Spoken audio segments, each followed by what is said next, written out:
You're smiling, they're smiling, but behind your back they're already holding the knife.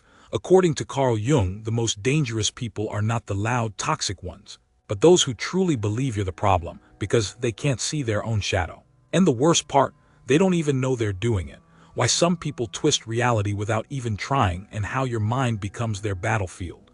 The silent signal Jung called the most dangerous, and why almost everyone misses it.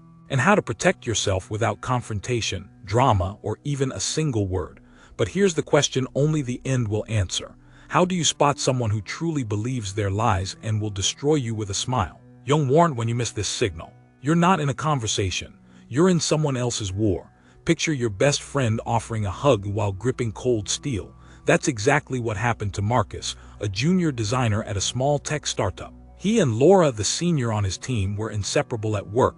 Coffee runs together, inside jokes during meetings, even weekend game nights. When a promotion opened, Marcus felt certain Laura would cheer him on. She did, smiling, congratulating him in front of the whole office. But the following week his boss suddenly questioned his team attitude. Clients complained about late files, and whispers spread that Marcus was secretly job hunting. None of it was true. The promotion disappeared, and only months later did Marcus learn the source. Laura had quietly planted each rumor under the cover of friendly concern. No yelling, no dramatic sabotage, just a knife slipped in while her arm was still around his shoulders. Stories like Marcus's feel shocking because we expect danger to look dangerous. We picture loud bullies, obvious villains. Yet Carl Jung warned that the deadliest threat is the person who seems harmless precisely because they believe they're doing the right thing. Their smile is genuine, at least to them. That mismatch makes our brains short-circuit. We lower our guard because the human mind is wired to trust warm faces and calm voices. A recent study even showed that people rate smiling strangers as 40% more honest than neutral ones, even when both groups lie the same amount. Kindness becomes camouflage. The lesson is simple. The most toxic strike softly. They don't break doors, they rewrite the script so you look like the intruder. That friend who always helps by pointing out your flaws publicly. The coworker who protects you by telling others you're overwhelmed. They might never raise their voice, yet you walk away feeling smaller, guilty, confused, without understanding why. If you feel suddenly off balance after a gentle conversation, treat that as an alarm. Your instinct sensed the knife even if your eyes saw the hug. Trust that flicker of unease. It often arrives before any concrete evidence. But where does this invisible danger actually begin? To understand why knives can be lethal, we need to meet Jung's shadow. There's a box in your mind labeled, "Do not open." You shoved things in there years ago, embarrassment, jealousy, anger, fear, stuff that didn't fit your idea of who you should be. Over time, the pile grew, but instead of cleaning it out, you just shut the lid tighter. That box is what Carl Jung called the shadow. It holds the parts of yourself you don't want to see. Everyone has one. It's not evil, it's human. It's the frustration you hide behind politeness, the resentment you swallow to keep the peace, the envy that flashes when someone else succeeds. The shadow isn't the problem. Denying it is. Because what we refuse to face in ourselves doesn't disappear. It sneaks out sideways. Jung believed the shadow is formed when we reject parts of ourselves to survive socially. As children, we learn what's acceptable, and we exile everything else. We stop being whole so we can be liked. But the cost of that acceptance is that the hidden parts don't stop influencing us. They just operate in the dark, fueling reactions, distorting perception, damaging relationships. And here's the twist. The more someone believes they have nothing to hide, the more their shadow controls them. They've mistaken niceness for wholeness. And they're the ones most likely to project their buried flaws onto others, seeing cruelty in kindness, ego in confidence, or dishonesty in silence. These are the people Jung warned about. So what happens when someone refuses to admit that box even exists? They don't just carry the shadow, they throw it at you. Imagine walking into a room and realizing someone has already decided who you are, and it's not even close to the truth. They say you're selfish, cold, manipulative, that you're trying to hurt them. And no matter what you say or do, they twist your words to fit the story they've already written in their mind. That's projection. Projection is when a person unconsciously takes a part of themselves they can't accept and sees it in someone else. They're not lying. They genuinely believe it. That's what makes it so dangerous. You're not arguing with a person anymore. You're arguing with a distorted mirror of their own fears, guilt, or rage. Think of it like this. Their psyche is on fire, but they're holding the hose toward you. Instead of owning their shame or anger, they outsource it, making you the container for emotions they can't bear to face. You become the villain in their unconscious drama, and because they believe the script so deeply they can convince others too. It's subtle but devastating. A friend who says, "You always make everything about you," while constantly centering themselves. A partner who accuses you of cheating when they're the ones feeling guilty. A boss who calls you disloyal after you've stayed late every night. These aren't isolated moments, they're patterns. The person isn't reacting to reality. They're reacting to the shadow they've assigned to your face. And here's the nightmare. They don't feel dishonest. They feel righteous. They believe they're seeing clearly when, in fact, they're looking through a lens smeared with their own denied emotions. And this brings us to the signal Jung feared the most. Not projection itself, but how it shows up in real life without warning in a single chilling way. They describe your motives with absolute certainty, zero doubt, zero evidence. That's the signal. You didn't raise your voice, but they're sure you're angry. You didn't lie, but they insist you're being fake. You didn't do anything wrong, but they know you meant to hurt them. This is what Carl Jung called the most dangerous signal of all, total projection with total conviction.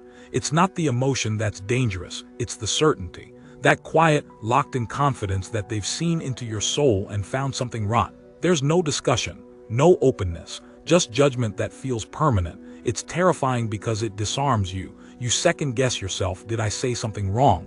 Did I do something I didn't notice? Their conviction makes you question your own clarity. And that's exactly how it works. You start playing defense against accusations that were never based in reality. This is the moment when your nervous system lights up. Not because someone shouted, but because your body senses something's off. You feel drained, confused, guilty, but none of it makes sense. That's not paranoia. That's intuition screaming, "This person isn't seeing me." They're projecting a shadow and believing it's me. And if they truly believe it, they'll do whatever they think is necessary to protect themselves, even if it means destroying your reputation, your peace, your trust. So how do you spot this signal before it takes over the story? Before you're cast as the villain in someone else's unconscious play, your first clue arrives as a tiny "wait, what?" moment. It's that flicker of confusion right after someone accuses you of something that feels completely off. You replay the conversation in your head, trying to find where things went wrong, but nothing adds up. That's your nervous system catching what your brain hasn't processed yet. There are 3 early signs that someone is projecting their shadow onto you. First, sudden, misplaced blame. You're being accused of an emotion or intention you haven't shown. Selfishness, coldness, dishonesty, completely out of sync with your actual behavior. Second, you feel guilt without clarity.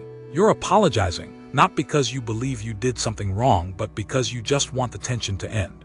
You're being emotionally coerced into carrying a weight that doesn't belong to you. Third, the goalpost keeps moving. No matter how much reassurance, honesty, or effort you offer, it's never enough. That's because you're not dealing with you anymore. You're dealing with their inner chaos, something you can't fix. These signs are small but powerful. They help you recognize when the story someone is telling about you doesn't match the person you know yourself to be. The earlier you catch it, the less damage it can do. But why are these clues so easy to miss? Why do smart, self-aware people fall into these traps again and again, only realizing what happened months or even years later? Your mind loves shortcuts, sometimes straight into danger. The brain is built to filter, simplify, and assume. And when someone speaks with certainty, especially emotional certainty, it hijacks our trust. We're wired to believe people who seem sure of themselves. It feels safer to go along than to challenge someone's perception, especially if they're close to us. There's also something called confirmation bias. Once someone labels you, let's say, manipulative or cold, your brain unconsciously starts scanning your own behavior for anything that could support that label. Not because it's true, but because the brain prefers a completed puzzle over a messy truth. On top of that are mirror neurons, those brain cells that help us empathize, pick up on tone, facial expressions, body language. If the other person smiles while accusing you, part of your brain wants to believe them. Even if their words are sharp, their calm delivery tricks your emotional radar. And then there's the social survival instinct. Most people would rather keep the peace than call out a subtle attack. So instead of confronting the distortion, we internalize it. We play nice. We shrink. We explain ourselves again and again, hoping to clear up a misunderstanding that was never about understanding at all. The danger isn't just in being misunderstood. It's in slowly starting to believe the version of you that someone else invented. So if logic and kindness can't protect you, what can? The answer isn't louder conflict, it's smarter distance. That's where Machiavelli comes in. Win the battle you never fight. That's the core of the Machiavellian defense, not aggression, not confrontation, but quiet strategy. When someone projects their shadow onto you, your instinct might be to explain, prove, or argue. But Jung would say, don't feed the projection. Machiavelli would say, don't even show up to the stage. So how do you protect yourself without saying a word? First, polite distance. You don't cut them off dramatically, you just stop offering them emotional material to distort. Be neutral, be brief, give them nothing to twist. Second, information diet. Oversharing is fuel for projection. The less they know about your thoughts, goals, and feelings, the less they can use against you. Keep things simple, factual, and surface level. Third, digital boundaries. Use the mute, unfollow, restrict functions without guilt. You're not being rude, you're protecting your nervous system. Algorithms are not your friends here. Curate what and who gets your attention. This isn't about revenge, it's about preserving your clarity. You don't need to win them over or prove you're good. Their view of you is shaped by something inside them, not inside you. Stepping back quietly is not weakness, it's precision. And here's the paradox. When you stop reacting, the projection loses its grip. You become less real in their narrative, and they move on, looking for another actor to cast in their unconscious drama. Great defense set, but what about your role in all of this? What if the one holding the knife is you? What if today's villain is staring from your bathroom mirror? It's a hard question, but the most powerful one you can ask, because we've all projected. We've all seen something in someone else that was really just an unclaimed part of ourselves. That flash of annoyance at someone's confidence. Maybe it touched your own buried insecurity. That judgment of someone's selfishness. Maybe it poked the part of you that's tired of people pleasing. The key isn't perfection, it's awareness. Jung said, I'd rather be whole than good. That means accepting your flaws instead of denying them. Owning your impulses instead of blaming others for triggering them. It means catching yourself when you overreact, pause and ask, is this really about them or about me? There's freedom in that. Because once you know your own shadow, it stops sneaking up on you. You stop handing it to others. You stop becoming the person who turns love into guilt, help into control, or truth into manipulation, without meaning to. So how do you start? Simple. When you feel intense emotion, defensiveness, outrage, disgust, don't react right away. Reflect. Ask yourself, what does this say about me? What part of me doesn't want to see this? That quiet self-inquiry is how projection loses its power, and how you start building not just defenses, but emotional integrity. Now, one last puzzle piece, the answer you came for. Here's how to spot a smiling destroyer in under 10 seconds. Watch their certainty. Not their kindness, not their words, their certainty. Do they accuse you with no hesitation? Do they speak about your motives as if they have access to your inner world? That's not insight. That's projection, weaponized by confidence. People who are projecting their shadow won't ask questions. They'll declare truths about who you are, about what you meant, about what you're really doing. And they'll do it with calm, righteous authority, making it even harder to challenge. But there's always a fracture, a small gap between what they say and how you feel. You'll sense it in your gut before your mind can explain it. That discomfort, that's your signal. You're not being seen, you're being cast. And when you feel it, act quickly, not loudly, not emotionally, just step back, withdraw attention, withdraw access. The longer you stay in the role they've written for you, the harder it is to step out of the play. One viewer wrote in after watching an earlier video. She realized her best friend had been rewriting her for years, saying things like, you're so cold, you don't care, you think you're better than everyone. She finally asked herself, do I feel that way about her? Or does she feel that way about herself? That question changed everything. She walked away quietly. No fight, just peace. So what did Jung warn? If we ignore this, miss the signal, and you're not in a conversation, you're in someone else's war. Jung warned that the more unconscious the projection, the more destructive it becomes.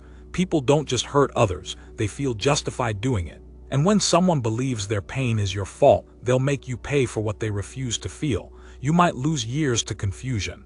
Doubt your instincts. Watch your confidence erode slowly. Toxic projection isn't always explosive, it's corrosive. A slow leak of your self-worth disguised as concern, honesty, or feedback. And here's the most chilling part. Studies show that stress from psychological manipulation, like this kind of projection, can cause the same cortisol spikes as physical danger. Your body thinks it's under attack, even if the words are gentle. That's not weakness. That's wisdom. So listen to the signal, the certainty, the mismatch, the flicker of this doesn't feel right. That's not just discomfort, it's data. Share in the comments. When did you first feel the knife behind the smile? And if this message hit home, subscribe, because next time we're diving even deeper into the unconscious world that shapes us all.